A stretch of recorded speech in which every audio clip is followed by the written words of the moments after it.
Surabaya sebentar lagi akan punya jalan bawah tanah atau underpass Simpang 4 di kawasan Balai Pemuda. Tidak hanya sekedar menghubungkan 4 jalan protokol di kota Surabaya, namun juga berfungsi untuk tempat parkir dan tempat berkumpulnya warga.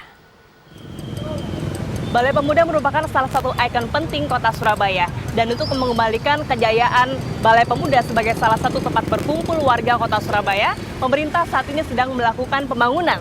Bukan untuk sebagai gedung bertingkat, namun dengan mengusung konsep bawah tanah. Underpass atau jalan bawah tanah Simpang 4 dibangun di kawasan Balai Pemuda.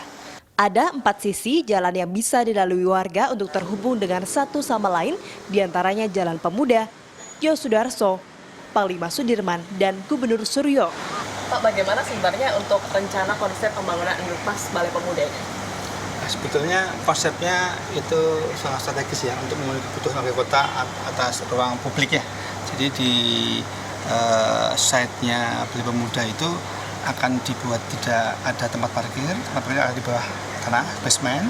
Dan nanti basement itu akan berhubung dengan 4 sisi di perempatannya ada di perempatan Balai Pemuda itu. Sehingga masyarakat akan dengan mudah berpindah blok tanpa harus nyebrang jalan.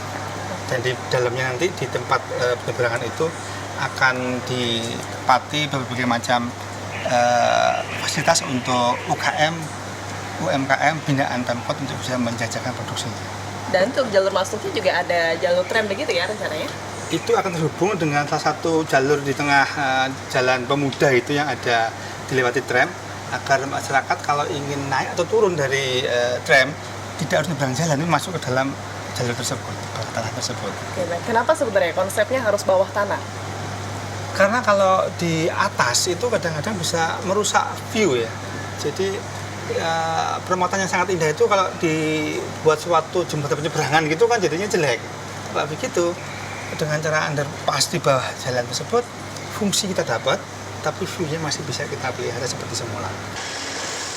Pembangunan underpass pertama di ibu kota Jawa Timur ini disambut antusias oleh warga.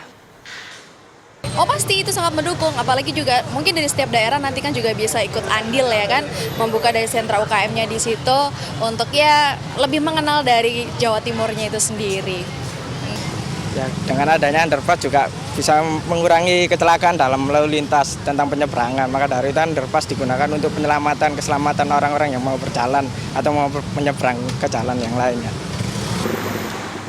Pembangunan kawasan Balai Pemuda ini dilaksanakan secara multi-years dari tahun 2016 hingga 2018 yang memakan anggaran hingga 40 miliar rupiah. Harapannya warga dapat menyeberang jalan dengan aman, mendapat lahan parkir lebih luas, dan bisa menikmati ruang pamer dan sentra UMKM bawah tanah. Gita Gowinda, Surabaya.